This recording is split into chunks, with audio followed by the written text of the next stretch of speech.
half human, half machine. Anyway, let's start the show!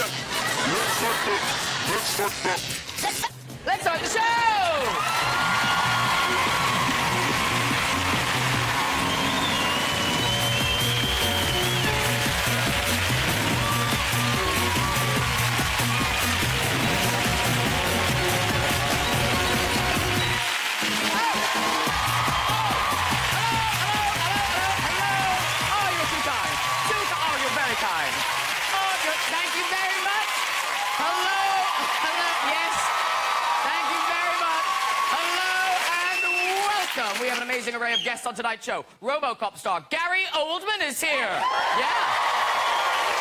Star of hit TV show Hostages, Toni Collette is on the show. Yes, she is. Top comedy actor Nick Frost is here. Yes.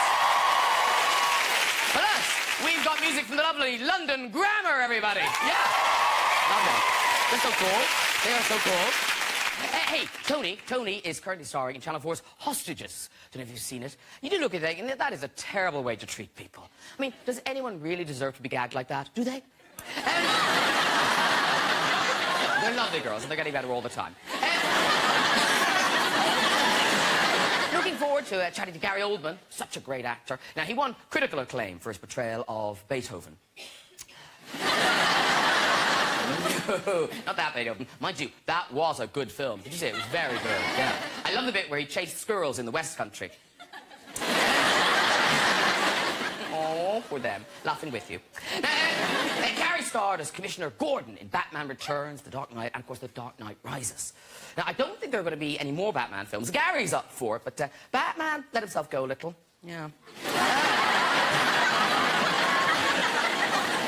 Will shortly be starring in Dawn of the Planet of the Apes. Now, it's a sequel to Rise of the Planet of the Apes, a very thought-provoking film, ladies and gentlemen, that portrayed the apes in a very sympathetic light. Here's the writer.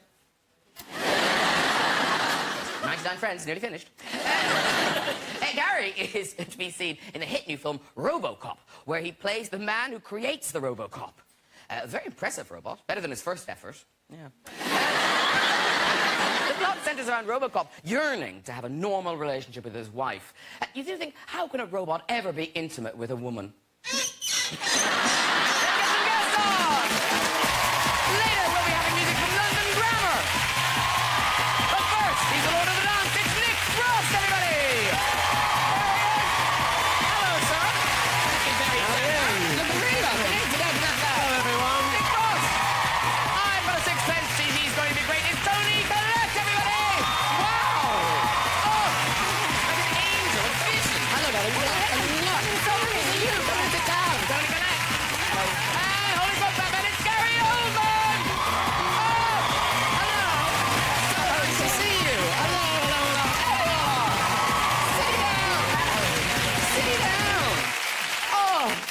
To see you. You look like you've been at 3 very different events. No one phoned ahead, did they? No. Now, I'm looking at them, and I'm trying to guess from Nick and Gary whether Toni Collette greeted them in your normal manner. Did you? Normal? What's normal? Don't you like a bit of smack action? Was that you? That was you. No, it was him. I've been known to do a bit of that. I don't know why it happens. It's just like in the moment I just slap people on the bum. But you do it to people you've never met before. That's right, yes. But famous people you've never met before. Well, one person I didn't know was Jeremy Piven. I was at the Emmys. I know, and I was seated on the aisle. And then there was my husband and then Jeremy Piven and some entourage folk. And he got up to, you know, he used to get past like this, and I was like, hello. And I just did it. He liked it very much. Now, presumably, people would be too scared to do that to Gary Oldman. Because, well, you played a lot of... Give me half an hour. Well, presumably people come up to you have changed over the years, because you must have had kind of culty people, and now, do you have a lot of children? Are children? Yes. My fan base, after Harry Potter, my fan base went from sort of 40 to 4. So now they're so genuine. You know, they come up and they want their picture taken and their autograph. It's very sweet. And when they grow up and see your other films, they're going to get the fright of their life, aren't they? Weird. And in terms of people, you know, coming up to people and the story. The last time you were on the show, Nick, you were on with Sandra Bullock and Samuel L. Jackson. Yeah. Now, is that story true?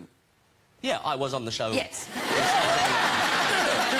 No, but Samuel L. Jackson, is it true the thing that he thought about you? He thought I was a part of a security team. Yes. No, I don't think it... I've heard that. I heard it the other day, and it really made me laugh, because it could be true. But the first time I ever met Jeremy Clarkson, I was introduced to him, and he thought I worked at the venue we were at. And he said, will you go off and get me a cordless mic, please? And I said, yeah, give me a second. And I just went off, and then I didn't come back. Hey, well, listen, tonight, ladies and gentlemen, we've got 3 really good but different films to talk about. There's a dark Nick Hornby comedy drama, and we've got a salsa rom-com, finally, and the return of RoboCop. RoboCop. Well, it's not even a return, it's a brand new RoboCop. It's what they're calling a reboot. This is the new word now. We're rebooting it. Rebooting What do you play? I play the doctor, the man who sort of... The doctor, the man. That puts them together. You make him. I make him. Now, the extraordinary thing is, because how long ago is it since the first one? The first one was kind of... 87. Is it? So since then, you know, back then it was very much science fiction, but now we're in a hair's breadth of this being Yeah, reality. it's science fact. I mean, of all the remakes they can remake, I thought that this made sense to me, that it could do with a reboot. Caught up with Yeah. ourselves. Yeah, we've caught up with that. Yeah, technologically, we've caught up with it. We are in the future. Yeah. We've got a clip. This is you and Michael Keaton basically kind of debating the pros and cons of creating a man and machine RoboCop. Right. Here we go. What's wrong with it? No, nothing. The software sends the information to the brain. Then the brain relates this to the AI module. Yeah, a year And later. our computers finish the job. Raymond, you wanted a man inside a machine, and that's what you've got. But the human element will always be present. Fear, instinct, bias, compassion, they will always interfere with the system. Okay, but Dad, I've got to give the American people something they can root for, something aspirational, right? They have to believe in this thing. Pretty good. That's not, I don't know how to sell okay. So I don't care how you do it. I'm asking you, come on, can you help me? Just get him to do that. Him to do that. It's a machine. I know, but it's a man inside a machine. No, that's a man inside a machine, right there! And his life depends on it, and the future of Omnicorp depends on it, so get your ass back to China and get it fixed. I don't care how you do it, just go do it.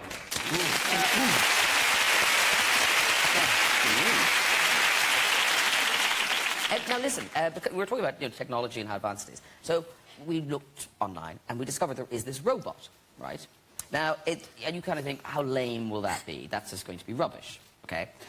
It's by, I think it's called a Neo robot, and it's from this company called Active Robots. And I think this one's from France, okay? Now, before I show it to you, and if there are any kids watching, and they're no, it's not rude. Oh, right. No, it's not rude. So, if kids are watching, before you fall in love with this thing, I'm afraid I must tell Mommy and Daddy it costs £12,000. So, they may have to sell the car. If you don't mind walking to school, it's fine. It is, well, I think it's quite cool. Okay, so it's in here.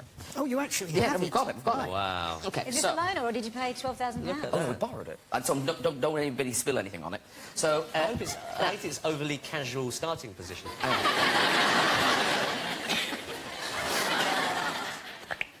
Do you want something? follow me. No.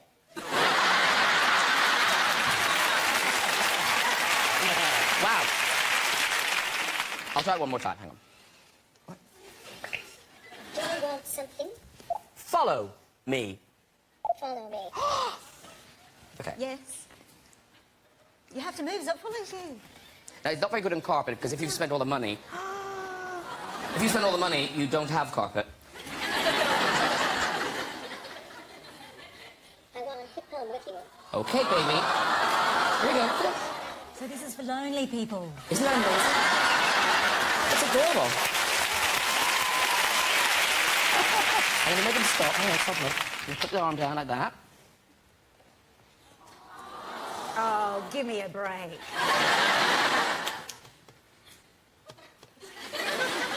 Sit down. Sit down.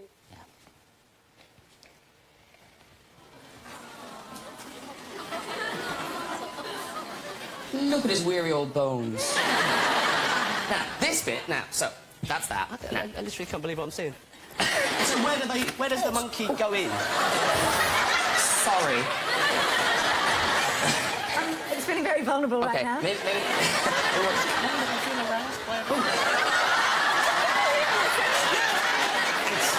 I think it's reaching for a banana. hang on. Do you want something? Stand up. Stand up. Show me my water. Yeah.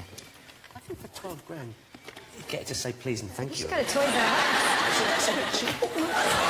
Us. Careful, love. Could you please help me? Oh, did you hear they said, please help me? It's so vulnerable. Yeah. Okay, now. I kind of feel sorry for it. Wait, now. Can't we release it? I'll just center it. Hang on. Would you like another whiskey? Okay. What do you want me to do? Gangnam Style. Gangnam Style. I'm not joking. What? Open Gangnam Style.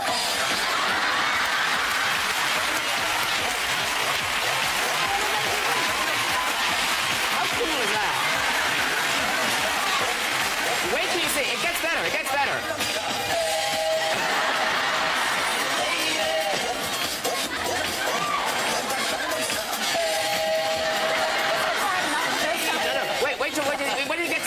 Wait till you get to the break in the song.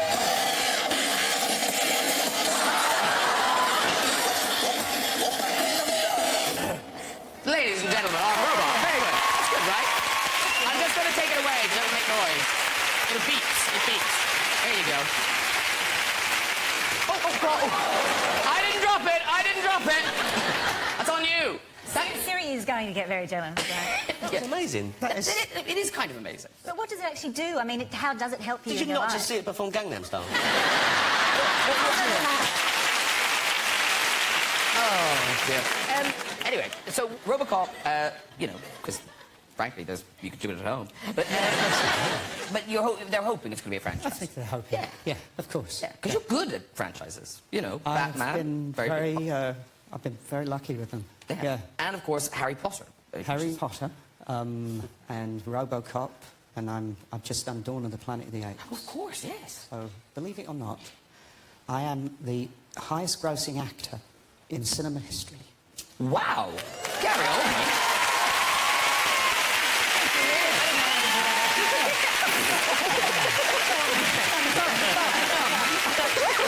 Yeah. And Ticket to the Soldier Spy, another one of those in the works as well? I've no idea. I hope. It'd be nice to revisit Smiley's people. Hope they're not making it without you. No, Awkward. I was reading about that. There's a weird thing, because obviously you're English, but you had a dialect coach for the English accent. I did, yeah. Because I've lived in America for so long that Where do you live? I live in California, and my kids are American, and that's what I hear around me all day. So I have little things that I don't notice that sort of slip in. So I had a voice coach I had to brush up my English. Wow. Yeah. Well, you'd be Smiley, and then suddenly you'd hit like a hard R or something, or a weird sound would come out. So I needed to sort of have English lesson. Because Abby Cornish, who's in Robocop, she was saying that you do a very good Australian accent. Do you? No, Give it a crack, mate. now I'm on the spot with someone. Well, I don't know. There's that sort of subtle kind of accent that just sort of touches the words. That's quite good, isn't it? Having not studied, and then there's, of course, you know, like the full on, you know. Possible. Absolutely. No, and you are talking to the mask, because Tony Collette, you are good at accents. Sometimes. Oh, no, you are, though. Oh, that's very nice of you. Thanks. Yeah. Have you ever had to do accents? I played a guy called Danny Butterman who was from the West Country, so I had to kind of do a Bristol accent for a lot of the time. Beautiful. That's very good. Yeah. A lot of people thought I was from Bristol, actually, but I'm not. And also, in terms of voices, I didn't know this till you were coming on the show, that Gary Oldman, you are the voice in Call of Duty. Yes, one of them. Wow. I'm General Reznov. Yeah. I'm more famous for that than anything else, I tell you. That's a big deal. What's Call of Duty? It's a World It's War... not that big a deal. I'm not down with No, it's a it. World War II... That's what they call a Game. first-person shooter. Yeah. Where you kind of take Yeah. control of a warrior. Yeah. You take control of a warrior. You take control of a brave warrior and guide him through battles of the Second World War. So do you play it? So do you play it? You play it? I have done, yeah. I mean, I have a baby now, so I can't really break away from fatherhood to say, I'm going to go upstairs for 5 hours and shoot people. It doesn't cut any mustard, so... No, I've kind of given up, really. But how much do you say in it? Tons, yeah. I mean, it's 4 days in a studio, and you literally scream your head off. I mean, I've never shouted so much in... I mean, you have to do it in, like, 4-minute bursts, because there's all the sort of variables that the directives that the player can go. So you have to give them all the options. And they have this thing, which is battle cry, which is your voice, but it's over music and battle sounds. So it literally is a scream fest for about 4 days. But I was in one with Kiefer Sutherland. It was funny, and he came out and he said, "Hey, man," he said, "I haven't screamed so much since I was married." But how loud do you get? I could do it for you. Do it, do it. Well, it's sort of like, Leon! On the ledge! Shoot him! Attack! On the ground! For 4 days. Now, Tony Collette, talking of accents, in your new movie, you do an English one. It's A Long Way Down, opens on the 21st of March. And now, you were obviously in About a Boy. This is your second Nick Hornby novel adaptation. It's true. Yeah. Yeah. And it's that thing where they call it a dark comedy, which always makes you slightly worried. But I think it's more comedy than dark. It's isn't it? really funny. I mean, Yeah. it's also heartbreaking, but it's really bloody funny. Yeah. Because the premise, maybe it's wrong that I find the premise funny, but the premise, I find it funny. It's about 4 very different people who don't want to live anymore, and they meet at the point of where they're about to perhaps not live anymore, and they end up becoming inadvertently becoming friends, and in a way kind of saving each other. Yeah, but that's the most unlikely group of people. Yeah. And I can't believe this, but is it true that you hadn't noticed that also in About a Boy, your other Nick Hornby film, that you also played a suicidal person? Clearly, it's my specialty. You just... I didn't think about it, no. I mean, a suicidal person is not just suicidal. There's a whole other life, you know, there's a big life that's perhaps part of their life. Yeah. Yeah, there's just 2 very different characters who perhaps might have wanted to do that. All right, well, the scene we have, it's from the beginning of the movie, when you first Did meet... we mention it's really funny? Yeah, no, we did. Yeah. Because also, we should say the 4 people. It's you, it's Pierce Brosnan... Aaron Paul and Imogen Poots. So this is you meeting Pierce Brosnan on the top of... it's called Topper's Tower, because it's where people go to top themselves. That's presumably. right, Yeah. yeah. OK. So this is the 2 of you meeting on Topper's Tower. That's right. Excuse me. Excuse me. Hi. I'm not entirely sure how to phrase this, but, are you going to be long? What? I don't know if you're willing to wait my turn, or... I hadn't considered the wire. I'd really like to borrow your ladder. Maybe I should just wait. I'll wait. You're just going to stand there and watch? No, of course. You'll be wanting to do it on your own, I'd imagine. Imagine right. I'll go there. Right. I'll give you a shout on the way down.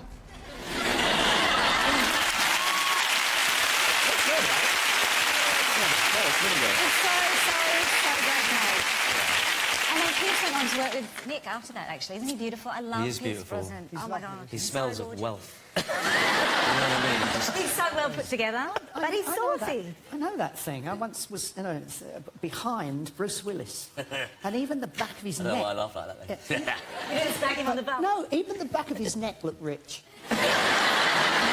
The other place we can see you at the moment is on Channel 4, for the hostages, which is, yes, it may be, yes. Hostages? Yeah, there they are. Now, when I heard about it, it sounds like the plot of a movie rather than a television series. It's a 15-part movie. Yeah, it's a TV series, 15 episodes.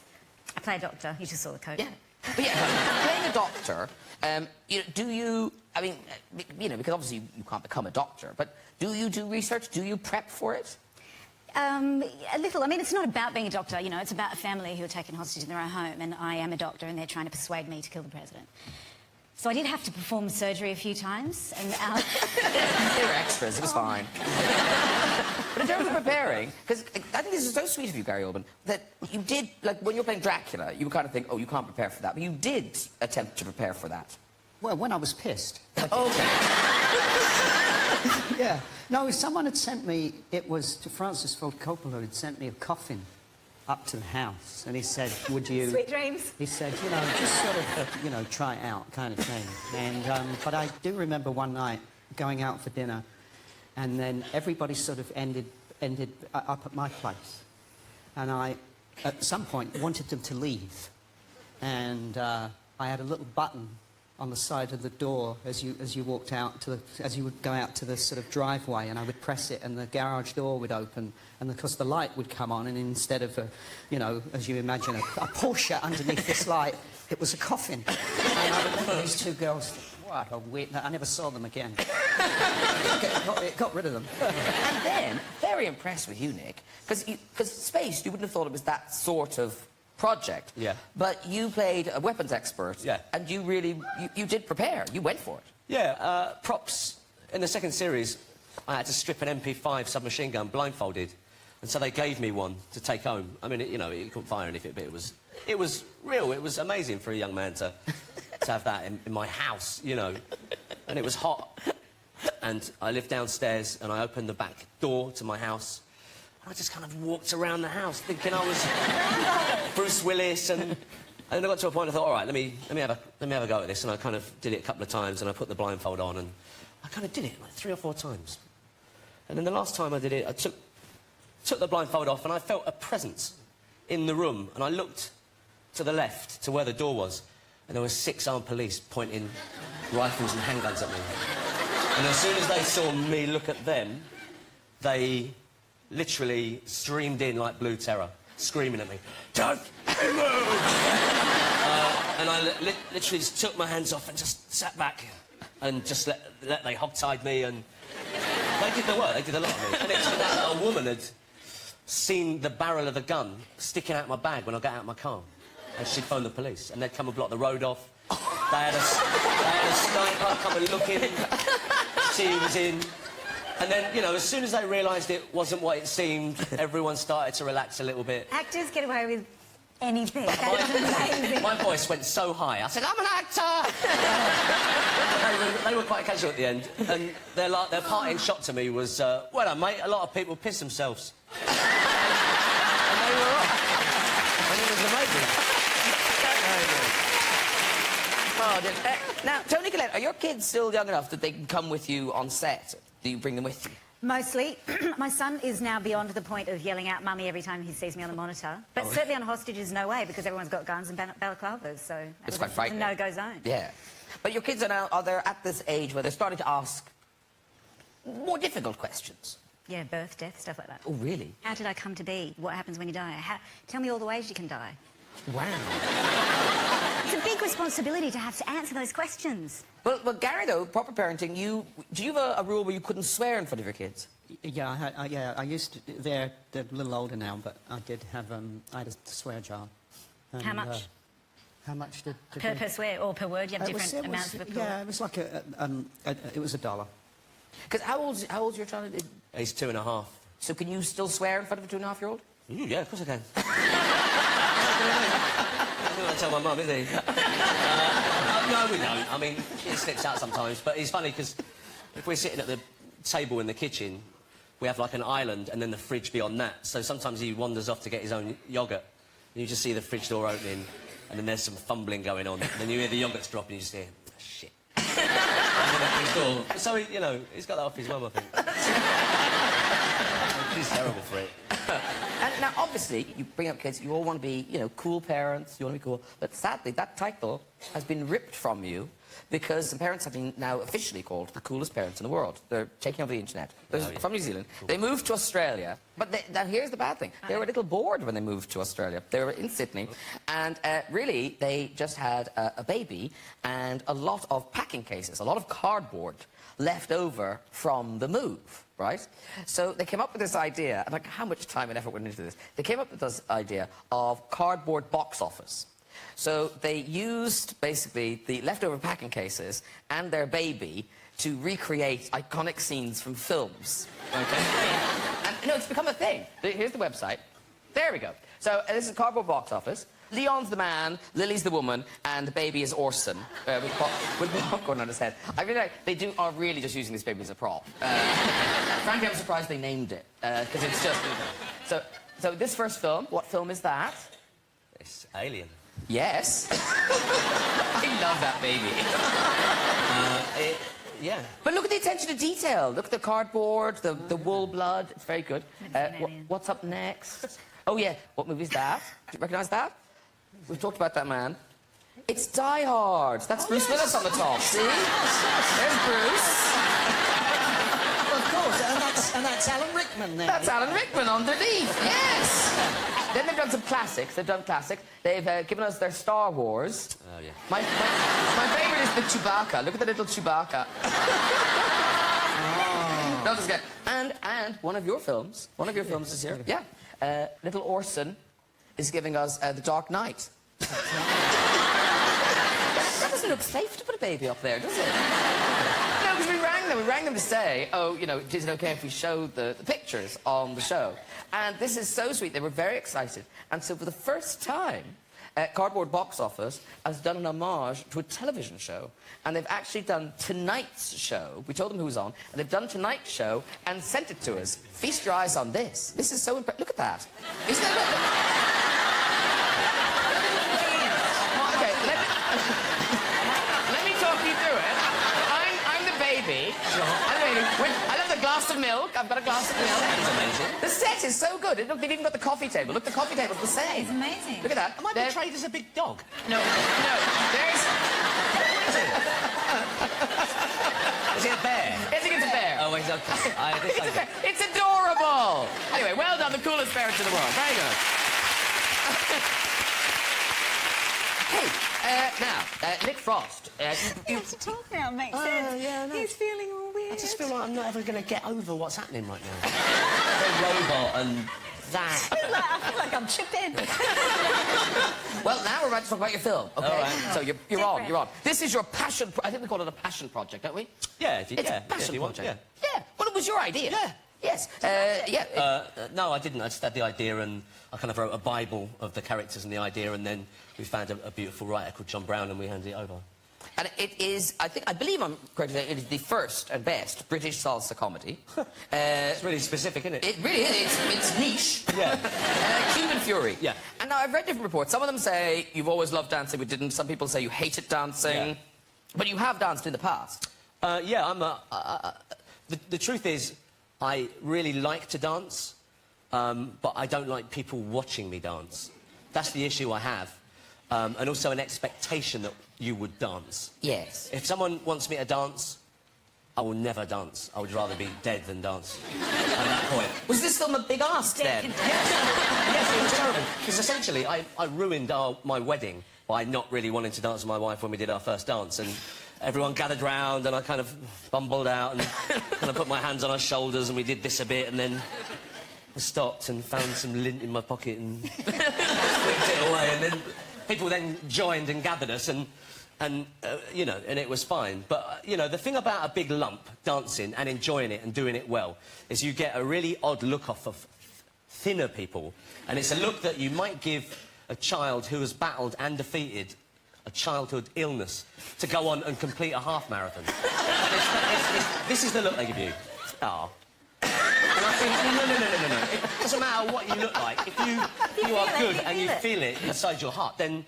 Go for it. It doesn't matter what you look like, you know, and that it came from that. And in the movie, it's really you dancing, and you are a championship salsa dancer. Yeah, I trained for 7 hours a day, every day for 7 months before we shot any film at all. The whole point was that I wanted to dance, and I wanted to be able to dance, and not just do the choreography, but own it. Know how to dance and know what Latin culture was. And they got some amazing people in from all over the world to teach me. And being a a big English man, it's very difficult to open yourself up to Latin culture. And, you know, a lesson would be like, this kid came in once. He was like 22 from Havana, beautiful, weighed like the same as one of my legs. And he came in, and, you know, Richard, who was my choreographer, said, "This is Osvanes, so he's going to be with you for the next 45 minutes and, you know, enjoy yourself. He's a great dancer, he's a good lad."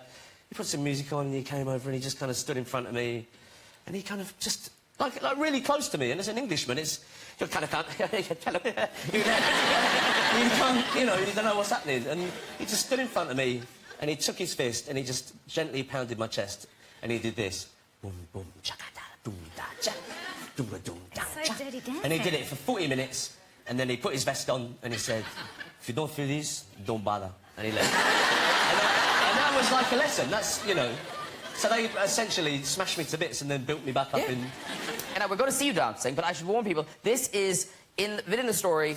So, actually, we haven't really told the story. So, you were a boy champion. Yeah, let me do it. Okay, it was please about do. A young man who was a champion salsa dancer, and at the age of 15, he made the national finals, and on the eve of those finals, something terrible happened to him, and he turned his back on the world of salsa, seemingly forever.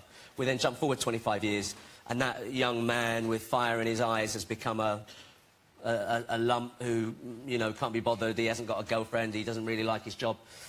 And then he meets this woman, played by Rashida Jones, and she sparks something, and she fires something up in him again, and he decides to take it up and woo her using dance. Let's have a look at the clip. Yeah.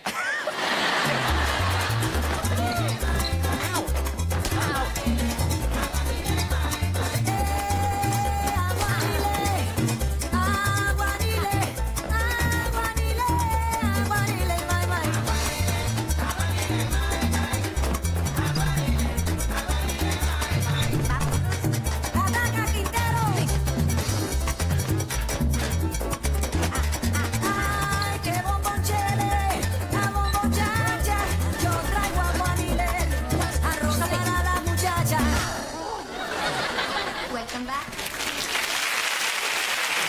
Very good. By the way, the movie opens on Valentine's Day. Yeah. Perfect. It's a date movie. Now, it is time for some music. I love this band, I really do. Performing strong from their platinum-selling debut album, it is London Grammar!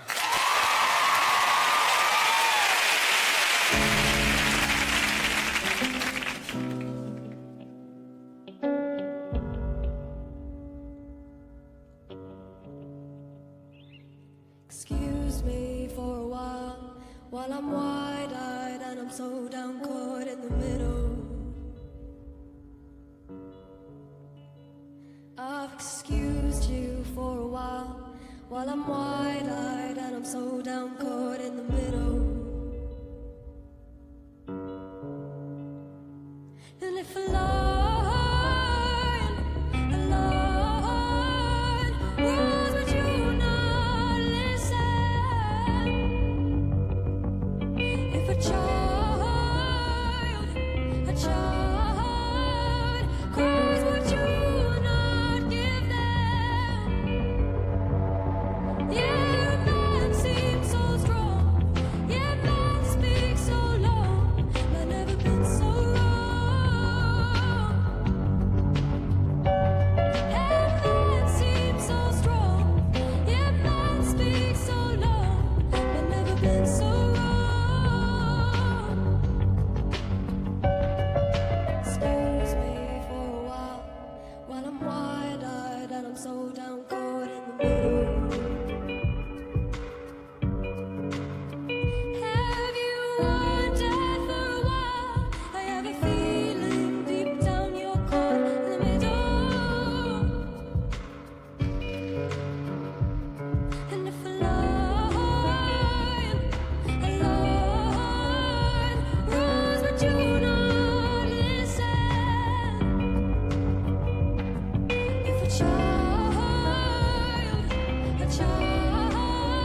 There you go.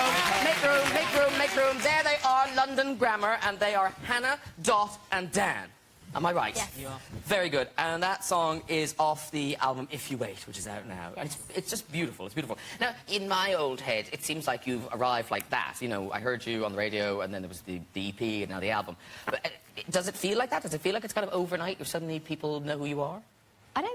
Not a lot of people know who we are, so we can walk down the street and no one knows who we are, so... Yeah. Well, no, actually, I've heard this is a rather sad story, ladies and gentlemen. But I hear that even after gigs, people come up to Hannah and they come up to Dot, but poor Dan, even after seeing you play, they don't recognise you.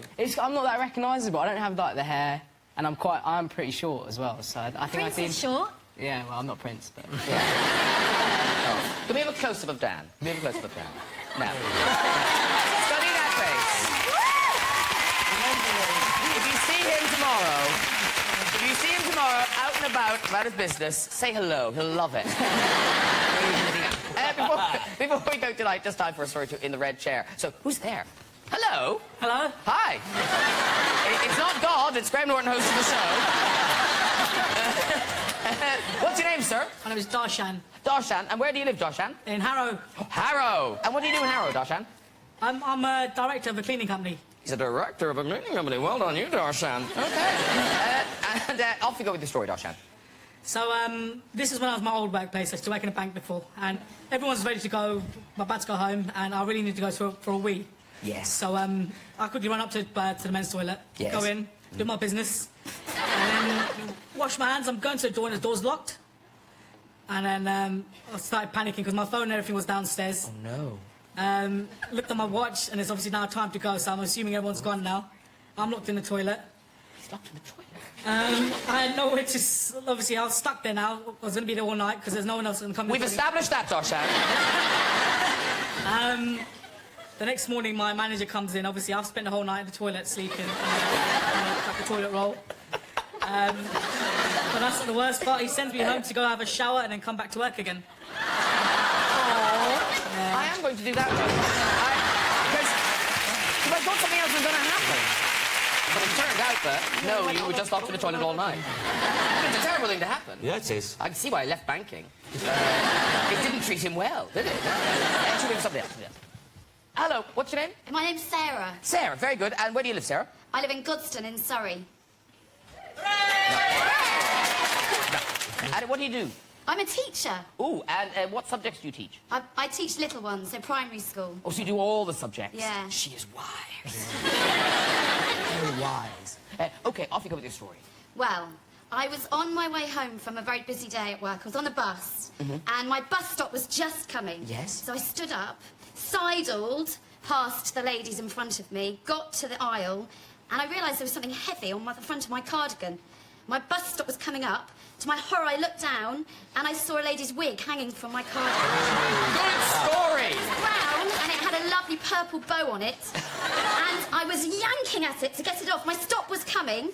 I couldn't get it off. She was screaming. The bus conductor was talking about scalping people in public. Luckily, I yanked it off. I threw it at her. I'm so sorry. And I made my stop. She can walk. That's a good story. That's a good story. Well done. If you'd like to join us on the show and have a go on the red chair, you can. Just contact us via our website and this very address.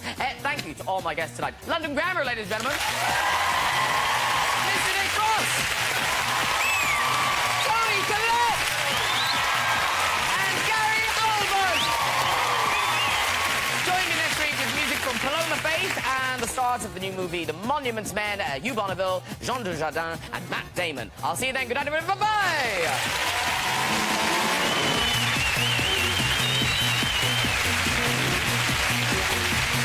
So Graham's back next Friday night, same time, 10:35. It's the Battle of the Bras in Burnley next on BBC One. Another chance to see our brand new series, Pound Shop Wars. Whilst over on BBC Three, it's comedy with Family Guy.